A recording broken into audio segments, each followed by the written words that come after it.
Welcome back to my channel. Guys, tingnan nyo oh. Ito po ang sinasabi ko, no? Same pa rin, no? Model Renault. Pero this time, ang papalitan po natin ay gawing kanan. Yan. Kanan po ang ating gagawin ngayon. Dahil may leak din po siya. Kanina po, kaliwa po yung pinalitan natin. Ngayon po ay kanan. Ayan. So, ito po yung ating, kung mapapansin nyo, ito po yung bago. Yan. Bago na po ito ipapalit namin. Yan. Oh. Yan, bago.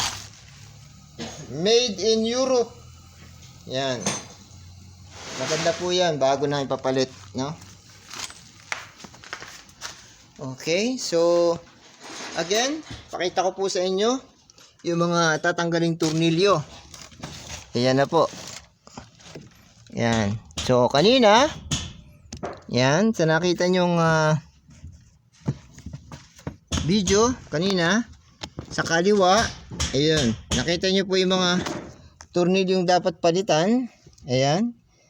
Okay, ito po yung tornilyo, tanggal na. Yan po, dito, no? Malalim, no? Ayan. So, may butas siya dyan. Dyan tatanggal yung tornilyo. Ayan. At, ayan po, kailangan ng, yan, sira na rin yung kanyang rubber. At kailangan natin ng ganito kahabang ganito na dalawang, kung wala po kayong diretso, pagdalawahin nyo lang po para po siya ay kumasya rito. Ayan. So, guys, ito, kaya nagsabi ko, tatanggalin yung mga cover nito. Yan, may mga cover yan dyan. No? Kinala magtanggal ng cover. Ito po. At kinala ihiga yung upuan. Yan, nakahiga siya. Sa kanan, natapos na po natin yan. Ito naman po yung sa yung sa kaliwa po, natapos na natin. Ito naman po yung sa kaliwa. So, again, yan po, no? Sabi ko, yun yung tornilyo niya. Yan. Yan na po, oh. At tayo po ay papalitan po natin ito ng bago. Yan. Palitan po natin ng bago. Okay. So, tanggalan po natin siya.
Yan, naka-play na yan.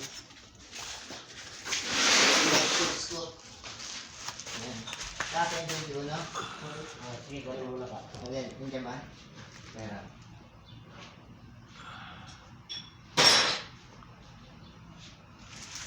Ayan. So, guys, muli, eto, tatanggalin ko na yung tornilyo sinasabi ko sa inyo kanina. Ito po ay number 21. No? 21 po ang number nito. So, kailangan po nating matanggal. Okay. Higa tayo. Gapang. Yan.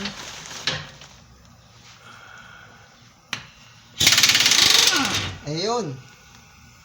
Tanggal na po ang tornilyo. Okay? So, hindi na po natin kinakalamog ng gulong. Ayan, nalaglag na po. Ayan, no? So, nalaglag na po siya. Tapos ngayon, eto na po, ikakabit na po natin yung bago. Madali lang po, madali lang po ang tagtanggal, no? So, huwag po kayo makonfuse. Dahil, yan po, no? Mula po dito, again, susukso ko po ito dito sa kanyang lalagyan. Gaya nakita nyo kanina sa una kong pinakita sa kanan, sa pagtanggal sa kaliwa, ganun din po ang gagawin ko. Ayan, pipress. Tapos, tornilyuhan po natin. Ayan. Ganun po ka-easy. Ganun po kadali. Ayan. At ating pipitan. Ayun. Nakabit na po. Sa baba. Pipitan natin. Ayan, oh. Grabe ang tagas. Okay. Ayan. Pag ito ay inyong tinesting, yun. Oh. Hindi na bumabalik. Ayan, oh. Mahina na. So, kumbaga, iyan.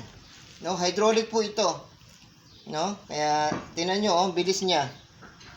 No? Mabilis siyang hilahin. Pag ipinrest mo, ayun na, wala na halos yung kontra. No? Wala na halos yung lakas. Dahil, kulang na po yung kanyang fluid. No? Dahil sa tagas. Yan po. So, anong gagawin po natin ngayon ay kakabit na po natin yung taas. Lagyan na po natin ng tornilyo.